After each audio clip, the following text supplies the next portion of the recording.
37వ శ్లోకము. అర్జున ఉవాచ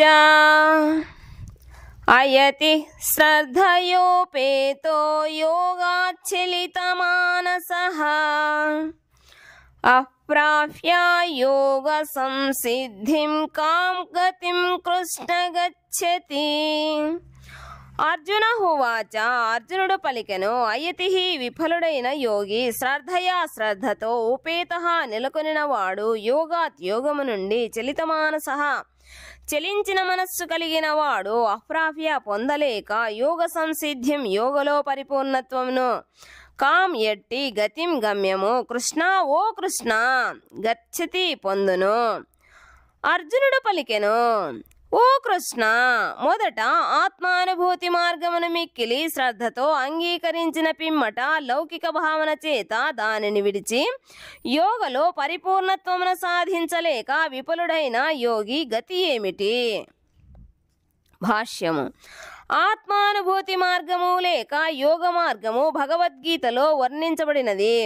నిజమునకు జీవుడు ఈ పాంచభౌతిక దేహము కాదని, దానికి అతడు భిన్నుడనని, శాశ్వతత్వము జ్ఞానము ఆనందములోనే నిజమైన సుఖము గలదని తెలిపెడి జ్ఞానమే ఆత్మానుభూతికి గల ప్రాథమిక సూత్రము. ఇవి మనోదేహములు రెండింటికి అతీతములు. ఇట్టి ఆత్మానుభూతిని జ్ఞాన మార్గము ద్వారా, అష్టాంగ యోగ మార్గము ద్వారా లేక భక్తి మార్గము ద్వారా గాని పొందవచ్చును. ఈ మార్గములన్నింటిలోనూ జీవుడు తన నిజస్థితిని మరియు తనకు భగవానునితో గల సంబంధమును పునరుద్ధరించుకొని అత్యున్నతమైన కృష్ణ చైతన్య స్థితిలోని పరిపూర్ణత్వమును సాధించుటకు కావలసిన కర్మలను ఎరుగవలెను. పైన పేర్కొనబడినట్లుగా ఈ మూడు మార్గములలో దేనిని అనుసరించినను శీఘ్రముగానో లేక ఆలస్యముగానో మానవుడు తప్పక పరమ లక్ష్యమును సాధించగలడు. ఆధ్యాత్మిక మార్గములో చేయు స్వల్ప యత్నము కూడా ముక్తికి మిక్కిలి తోడ్పడగలదని శ్రీకృష్ణ భగవానుడు ఈ విషయమును 2వ అధ్యాయములో నిర్ధారించి తెలిపెను. ఈ మూడు మార్గములలో భక్తి యోగ మార్గమే ఈ యుగముకు ప్రత్యేకించి అనుకూలమైనది. ఎందుకనగా అదే భగవదనుభూతిని పొందుటకు గల ప్రత్యక్ష మార్గము.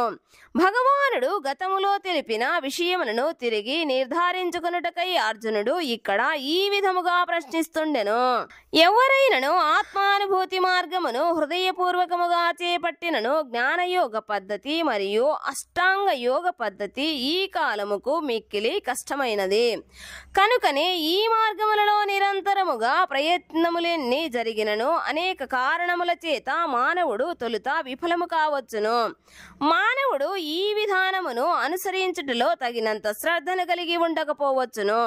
అంతేకాకుండా ఆధ్యాత్మిక మార్గమును చేపట్టుట అనగా దాదాపు మాయాశక్తిపై యుద్ధము ప్రకటించుటయే అగును. దానికి ఫలితముగా ఎవరైనను అట్లు మాయాశక్తి బంధముల నుండి తప్పించుకొనుటకు ప్రయత్నించగానే మాయ వివిధ రకములైన ఆకర్షణల ద్వారా సాధకునకు అపజయము కలిగించుటకు యత్నించవచ్చును.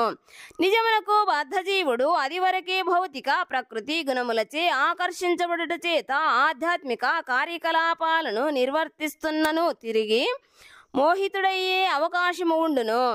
ఇదే ఆధ్యాత్మిక మార్గము నుండి పతనము చెందుట యోగాచ్చలిత మానసః అనబడును. ఈ విధముగా ఆత్మానుభూతి మార్గము నుండి వైదొలుగుట వలన కలిగే ఫలితములను ఎరుగుటకు అర్జునుడు ఆరాటపడుతుండెను. 38వ శ్లోకము. కచ్చిన్నో భయా విభ్రష్ట చిన్నా భ్రమివ నశ్యతి అప్రతిష్టో మహాబాహో విమూఢో బ్రహ్మణః పథి. కచ్చిత్ ఒకవేళ నా ఉభయ రెండింటి నుండి విభ్రష్ట భ్రష్టుడై చిన్నాభ్రం చెదరగొట్టబడిన మేఘము ఇవా ఒలే నశ్యతి నశింపడు అప్రతిష్ట ఎట్టి స్థానము లేనివాడై మహాబాహో గొప్ప పరాక్రమముతో కూడిన బాహువులు కలిగిన కృష్ణ విమూఢ కలత చెందినవాడై బ్రహ్మణ దివ్యత్వము యొక్క పథి మార్గమున ఓ మహాబాహుడవైన శ్రీకృష్ణ, ఆధ్యాత్మిక మార్గము నుండి వైదొలిగిన అట్టి మానవుడు ఆధ్యాత్మిక మరియు భౌతిక విజయములు రెండింటినీ పొందని వాడై ఎక్కడనో స్థానము లేకుండా వాయువుచే చెదరగొట్టబడిన మేఘము వలె నశింపడా. భాష్యము. మానవ అభ్యుదయముకు రెండు మార్గములు కలవు. లౌకికవాదులకు ఆధ్యాత్మికత పట్ల ఆసక్తి ఉండదు. కనుకనే వారు ఆర్థికాభివృద్ధి ద్వారా భౌతిక పురోగతిని పొందుటలోను తగిన కర్మల ద్వారా ఉన్నత లోకములను చేరుటలోను ఆసక్తిని కలిగి ఉందురు. కానీ ఎవరైనను ఆధ్యాత్మిక మార్గమును చేపట్టినచో అట్టి భౌతిక కార్యములనన్నింటినీ విడిచి భౌతిక సుఖములని పిలువబడు వాటినన్నింటినీ త్యజించవలెను. ఇట్టి ఉత్తమ స్థితిని పొందగోరు యోగి ఉత్తీర్ణుడు కానిచో బాహ్యముకు రెండు రకములుగా నష్టపోయిన వాడగును. మరో మాటలో అతడు భౌతిక సుఖమును అనుభవించలేడు, అట్లే ఆధ్యాత్మిక విజయమును కూడా అనుభవించలేడు.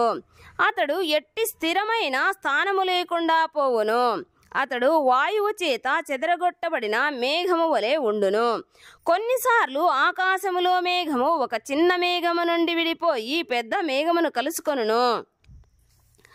కానీ అది పెద్ద మేఘముతో కలువలేకపోవుట చేత వాయువుచే చెదరగొట్టబడి సువిశాలమైన ఆకాశములో జాడలేకుండా పోవును. బ్రహ్మము పరమాత్మ భగవానునిగా వ్యక్తమగునట్టి పరతత్వపు అంశరూపమే.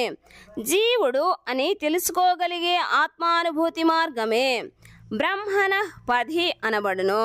శ్రీకృష్ణ భగవానుడే ఆ పరతత్వపు సంపూర్ణ స్వరూపమగుట చేత అతడిని శరణు వేడినవాడు విజయము సాధించిన సంపూర్ణ యోగి కాగలడు. కానీ బ్రహ్మానుభూతి మరియు పరమాత్మానుభూతి ద్వారా ఇట్టి జీవిత లక్ష్యమును చేరుకొనుటకు అనేక జన్మలు అవసరమగును. బహూనాం జన్మనామంతే. కనుకనే ప్రత్యక్ష విధానమైన భక్తి యోగా లేక కృష్ణ చైతన్యమే సర్వోత్తమమైన ఆధ్యాత్మికానుభూతి మార్గమై ఉండును. 39వ శ్లోకము. ఏతన్మే సంశయం కృష్ణ చేత్తుమర్హస్యసే సతః త్వదన్యః సంశయస్యాచ్చేత్తానహ్యుపపద్యతే. ఏతత్ ఇది మే నా యొక్క సంశయం సందేహము కృష్ణ, ఓ కృష్ణ, చేత్వం తొలగించమని అర్హసి నిన్ను ప్రార్థించుచున్నాను. తగుదువు. అశేషత పూర్తిగా త్వత్ నీవు తప్ప అన్యః ఇతరులు సంశయస్య సందేహమును అస్య ఈ చేత తొలగించేవాడు హీ నిశ్చయముగా నా ఉపపద్యతే ఎవ్వరునూ కనబడుటలేదు. ఓ కృష్ణ, ఈ నా సందేహమును పూర్తిగా తొలగించమని నిన్ను నేను ప్రార్థించుచున్నాను. ఈ సందేహమును తొలగించుటకు నీవు తప్ప ఇతరులు ఎవ్వరునూ కనబడుటలేదు. భాష్యము. శ్రీకృష్ణుడు భూత భవిష్యత్తు వర్తమానాలను పూర్తిగా ఎరిగినవాడు. జీవులందరూ తమ వ్యక్తిత్వముతో గతములోను వర్ధమానములోను భవిష్యత్తులోనూ నిలిచి ఉందురని, భౌతిక బంధముల నుండి విముక్తిని పొందినప్పటికీ వారట్లే భవిష్యత్తు కాలములోను వ్యక్తిత్వముతో కొనసాగుతుందురని భగవద్గీత ఆరంభము 2వ అధ్యాయము 12వ శ్లోకములో భగవానుడు తెలిపి ఉండెను. ఈ విధముగా జీవుని భవిష్యత్తుకు సంబంధించిన ప్రశ్నకు అతడు ఇదివరకే స్పష్టముగా సమాధానమిచ్చెను.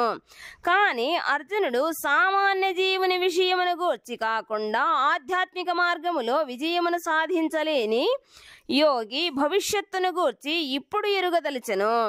నిజమునకు శ్రీకృష్ణునితో సమానులు గాని అతని కంటే అధికులు గాని ఎవ్వరునూ లేరు.